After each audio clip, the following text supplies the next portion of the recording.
नमस्कार। राजस्थान में जब कभी भी कोई वैकेंसी आती है तो उसके आने का तो पता रहता है, लेकिन उसके बाद में उसके पूर्ण होने का कोई पता नहीं रहता है। कभी कभी तो वो पंचवर्षीय योजना बन जाती है और कभी कभी अगर वो समय पर होने वाले भी होते हैं तो कुछ लोग ऐसे होते हैं जो उन्हें समय पर न होने देने के लिए आंदोलन भी कर लेते हैं। और इसी आड़ में कभी कभी राजनीतिक फ़ायदा उठाने मात्र के लिए भी ये भर्तियां आगे चली जाती है और ये सारा सिस्टम चलता रहता है। लेकिन इस सिस्टम को सुधारने के लिए राजस्थान सरकार एक महत्वपूर्ण कदम उठाने जा रही है, जिसके तहत आगे से होने वाली भर्ती प्रक्रियाएं हैं वो तय समय पर हो और किस प्रकार से उन्हें समय पर पूर्ण किया जा सके और कम से कम समय में उन्हें पूर्ण किया जा सके और सारी प्रक्रिया ये कैसे होने वाली है और ये राजस्थान सरकार इसको लेकर क्या काम कर रही है, संपूर्ण जानकारी हम आपको इस वीडियो के माध्यम से देने वाले हैं। तो वीडियो को लास्ट तक देख लेना, क्योंकि अगर आप एक बेरोजगार है या फिर किसी भी उच्च पद पर जाना चाहते हैं और आप भी ये चाहते हैं कि वास्तव में कोई भी भर्ती प्रक्रिया समय पर पूर्ण हो और समय रहते उन्हें भी वो पद प्राप्त हो जाए, तो इस वीडियो को आप लास्ट तक देख लेना। क्योंकि राजस्थान सरकार अब आरपीएससी हो चाहे अधीनस्थ बोर्ड हो, जो चयन एजेंसीज होती है उनमें सुधार करना चाहती है और इसको लेकर एक महत्वपूर्ण निर्णय लिया गया है। वो निर्णय क्या है इस पर हम इस वीडियो में विस्तार से चर्चा करेंगे। तो चलिए देखते हैं उस निर्णय को, जिसके तहत अब भर्ती प्रक्रियाएं किस प्रकार से तय समय पर होने वाली है। तो ये है राजस्थान सरकार के कार्मिक विभाग का एक आदेश जो आज की तारीख में है 10 अप्रैल 2021 को।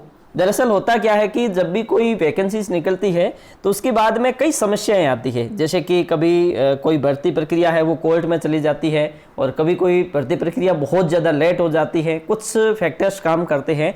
इन सब समस्याओं के निजात पाने के लिए एक राजस्थान सरकार एक कमेटी का गठन कर रही है। इस कमेटी का काम क्या होगा, ये कमेटी संपूर्णतया इन चीज़ों का अध्ययन करेगी और एक रास्ता निकालेगी जिसके तहत जब भी कोई वैकेंसीज आएगी तो उसे किस प्रकार से कम समय में पूर्ण किया जा सके और पूर्ण पारदर्शिता के साथ इसको पूर्ण किया जा सके। इसके लिए राज्य सरकार ने एक कमेटी का गठन किया गया है।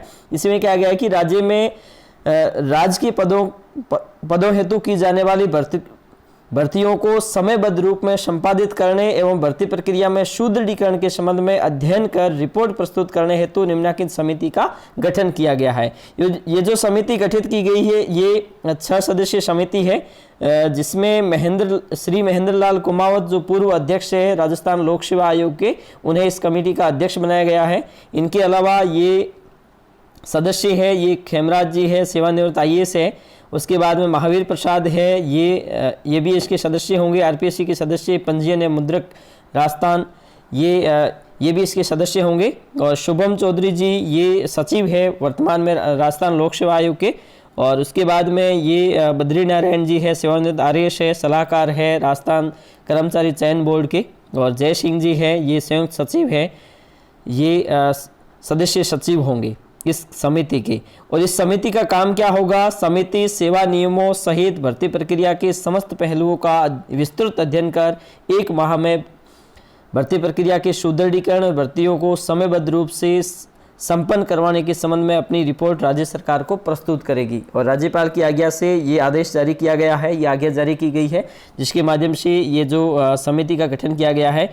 और इसके माध्यम से क्या होने वाला है, दरअसल होता क्या है कि जब भी कोई भर्ती प्रक्रिया पूर्ण नहीं होती तो उसके पीछे कुछ कारण काम करते हैं। तो हो सकता है कि अब इस भर्ती प्रक्रिया को यूपीएससी की पैटर्न पे या किसी अन्य राज्यों की PCS, जैसे कि अगर आप गुजरात PCS की बात करिए या फिर UPPSC की बात करिए, तो वहाँ पर समयबद्ध रूप से और कैलेंडर के माध्यम से ही भर्ती प्रक्रिया पूर्ण होती है। क्योंकि अगर आप गुजरात की बात करेंगे तो गुजरात जो PCS है वो जब से नोटिफिकेशन किसी भी भर्ती का देता है तो उसके साथ ही डेट भी दे देता है एग्जाम की। तो इससे क्या होता है कि वो UPSC पैटर्न पर काम कर रहे हैं। तो ये समिति 1 महीने में राज्य सरकार को अपनी रिपोर्ट देगी और रिपोर्ट के बाद में राज्य सरकार तय करेगी किस प्रकार से भर्ती प्रक्रियाओं को समयबद्ध किया जा सकता है। अगर ये भर्ती प्रक्रिया ये समिति उसी प्रकार से रिपोर्ट देती, राज्य सरकार इसमें अमल करती है, तो आप ये मान के चलिए कि आरपीएससी और अधीनस्थ बोर्ड है ये इसमें बहुत ज़्यादा परिवर्तन होने वाला है। धन्यवाद।